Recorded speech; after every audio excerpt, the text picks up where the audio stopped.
नमस्कार, मैं हूं नीलेश दुबे। आप सभी का स्वागत है प्रज्ञान न्यूज बाय नील में। एक अच्छी खबर है कि मेल आना आप लोगों के स्टार्ट हो गए हैं और हमारे एक दर्शक ने, शायद वो हमारे सब्सक्राइबर भी हैं, उनने नीलेश दुबे gkt@gmail.com पर मेल किया और उन्होंने पर्सनली मुझसे कहा है कि सर कृपया करके दुर्लभ कश्यप के बारे में बताएं। वो दिल्ली के रहने वाले, दिल्ली NCR में रहते हैं। तो मुझे भी लगा उनकी फरमाइश पर आज मौका भी अच्छा है तो सुना दूं। आज मेरी लोकेशन थोड़ी आपको अलग लग रही होगी। दिन भर के काम वाम के बाद लोकेशन ढूंढना थोड़ा सा टफ काम होता है, मौसम भी देखना होता है, क्योंकि जहां से मैं बिलोंग करता हूँ वहाँ बारिश भी लगातार हो ही रही। तो चलिए अब बात करते हैं दुर्लभ कश्यप के बारे में। अब दुर्लभ कश्यप एक ऐसा नाम कि जो शायद क्राइम की दुनिया में सबसे छोटा क्रिमिनल होगा। अगर यूं कहा जाए तो कुछ और क्रिमिनल को निकाल लें तो ये इतना बड़ा नाम कमाने वाला है। ये एक पहला क्रिमिनल है जो इतनी कम उम्र में फेमस हुआ और इतनी कम उम्र में जब वो अपनी जिंदगी शुरू करने वाला था उस समय उसकी जिंदगी ही खत्म हो गई। तो चलिए जानते दुर्लभ कश्यप के बारे में। दुर्लभ कश्यप उज्जैन के एक छोटे से परिवार में, पेशे से माँ टीचर और पिता एक छोटे से व्यापारी, छोटे मोटे व्यापारी, लेकिन क्रिमिनल रिकॉर्ड उनका भी अच्छा खासा था।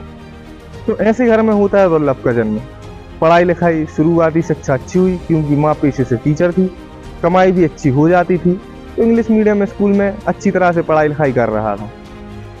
अचानक जैसे दुर्लभ बड़ा होता है, बड़े होते होते उसकी कुछ गलत लोगों में संगत पड़ती है तो स्कूल से बंक मारना, स्कूल ना जाना है, इस टाइप की हरकतें उसने करना शुरू कर दी। माँ बाप समझ गए कि दुर्लभ अब हाथ से निकल रहा है। माँ बाप ने थोड़ा उस पर ध्यान दिया और जबरदस्ती स्कूल पहुंचाना उसको शुरू कर दिया। अब धीरे धीरे उसकी संगत और बिगड़ती है। बात 7वीं कक्षा की हो गई। जब दुर्लभ 7वीं कक्षा में था, 7वीं कक्षा में उसके स्कूल के कुछ लड़कों में आपस में भिड़ंत हुई, लड़ाई हुई, झगड़े हुए। तो एक माहौल ये था कि अपने स्कूल में दुर्लभ बाकी लड़कों के, अपने से बड़े लड़कों के, बड़ी क्लास के सीनियर लड़कों के फसादों को सुलझवाता था। उनके बीच में बैठकर उनके दंगे सॉल्व करवाता था, उनकी समस्याएं सुनता था, उनका समाधान निकालता था। अब ये हो गई स्कूल की आई गई बात।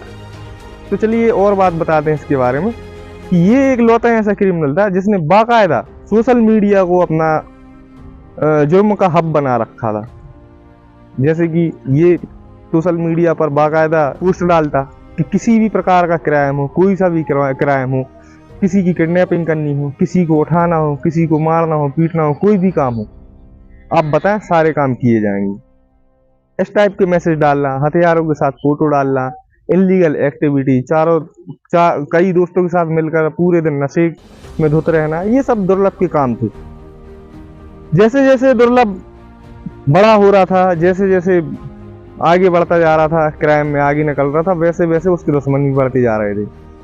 अब समय आता है सन 2016 का। सन 2016 में दुर्लभ के हाथ से एक क्राइम हो जाता है जिसमें एक इनके विरोधी विपक्षी गैंग का एक लड़का हुआ करता था। ठीक है, वो भी दुर्लभ की तरह ही छोट गुंडागर्दी, लूटपाट, गाड़ियों को लूटना, उनके शीशे तोड़ लेना, किसी घर में चोरी कर लेना, ठीक है, इस टाइप की हरकतों को, इस टाइप की क्राइम को अंजाम देता था। उससे अचानक दुर्लभ की अनबन हो जाती है। अनबन हो जाने पर दुर्लभ उसको गोली से मार देता है, लेकिन वो मरता नहीं है।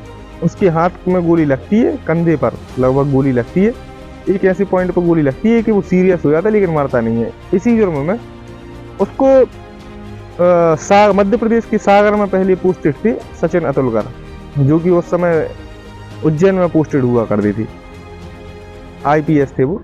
वहां के SP सचिन अतुलकर के समय में दुर्लभ कश्यप की एक बार गिरफ्तारी होती है।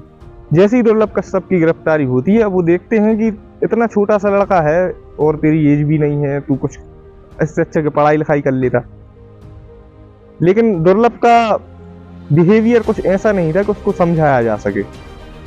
दुर्लभ खैर नाबालिग था तो उसको ज्यादा लंबी सजा भी नहीं हुई। उसने इस चीज का फायदा उठाया, हाई कोर्ट में केस लड़ा तो वो उस समय छूट गया, जेल से भी उसको बेल मिल गई।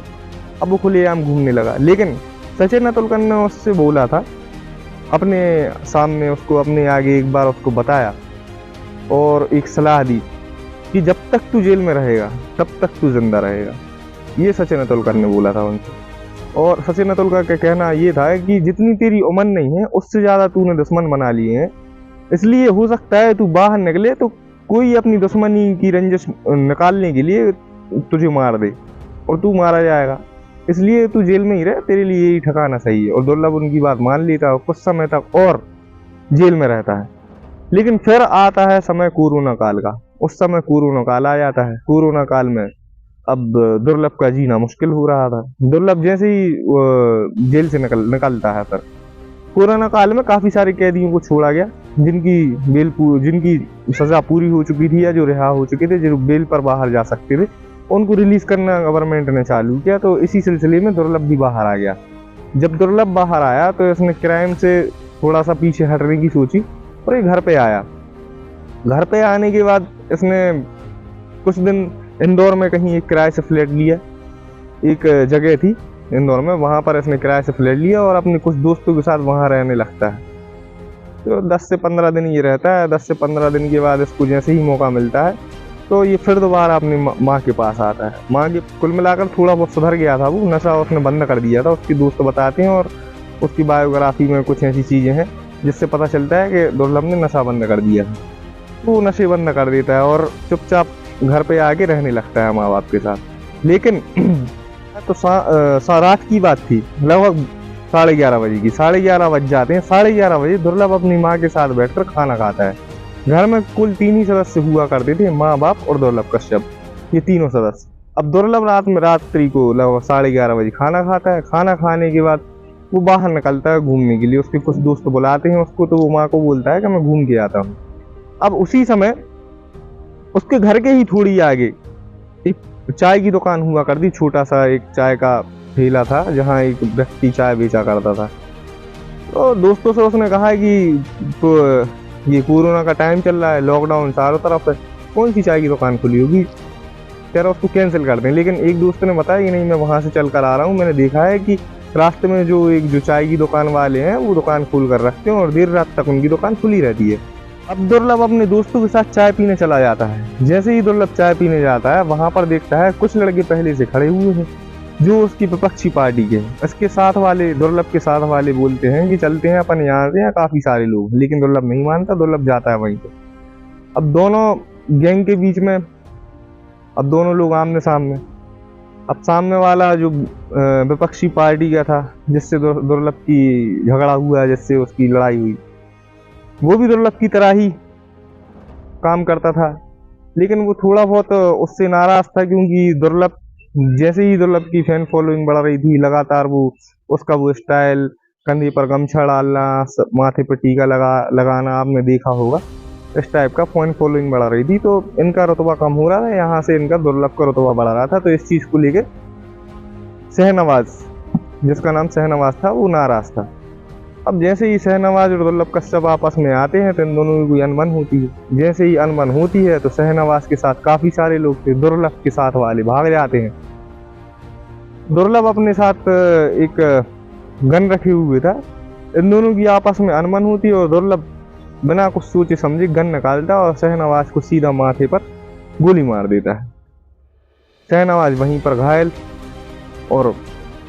होकर वहीं पर गिर जाता है। अब शहनवाज के साथ वाले जितने भी लोग साथ में थे, वो सब हथियारों के साथ थे, सबके हाथ में चाकुएं थी। सबने अपनी अपनी चाकुएं निकाली और एक के बाद एक लगभग 156 घाव दुर्लभ को दिए और दुर्लभ वहीं पर ऑन द स्पॉट उसकी डेथ हो गई। तो दुर्लभ के एक्सपायर होने के बाद, दुर्लभ के मरने के बाद एरिया में और इलाके में काफी कर्फ्यू लगा रहा, काफी हल्ला हुआ और कई सारे लोग, उसकी शोक सभा में कई सारे लोग शामिल हुए। कई VVIP के काफिले में इतने लोग शामिल नहीं होते हैं, लेकिन दुर्लभ के कहते हैं कि दुर्लभ के जब उसका अर्थी निकल रही थी, उस समय पर लगभग 25,000 लोगों ने अपना मिट्टी देने गए थे वहाँ पर। 25,000 लोग उसमें शामिल हुए थे। तो सोचिए कि क्राइम करने वाले, नशा करने वाले, इस टाइप के लोगों के साथ इतनी सारी फैन फॉलोइंग। खैर, ये तो हो गई अपनी अपनी समझ की बात और अपने अपने हिसाब से लोग जो भी सोचते हैं और जो भी करते हैं। ये तो हो गई डिमांड क्राइम के बारे में सुनने की और क्राइम के बारे में जानने की। खैर ये चीज़ें अगर एक तरफ से देखी जाए तो बुरी भी हैं सुनने के हिसाब से, लेकिन सुनना ज़रूरी है, क्योंकि मुझे लगता है कि हम इन चीज़ों को सुनकर हमारे साथ क्या घटने वाला है, अगला पल हमारे साथ क्या होगा, उसके लिए हम कुछ कर पाए या ना कर पाए, कम से कम हम उससे सतर्क तो रह सकते हैं, उससे बचने की कोशिश कर सकते हैं। तो सुनते रहिए प्रज्ञान न्यूज़, इस टाइप की खबरें, या आपके लिए भी कोई और खबर के बारे में जानना हो या आपकी कोई इच्छा हो, आपके आसपास कोई घट रहा हो, तो कमेंट बॉक्स में मैसेज करें या मुझे मेल करें। मैं ज़रूर आपके लिए उससे रिलेटेड एक स्टोरी और बायोग्राफी बना कर दूंगा। नमस्कार। Subscribe now and press the bell icon. Never miss an update.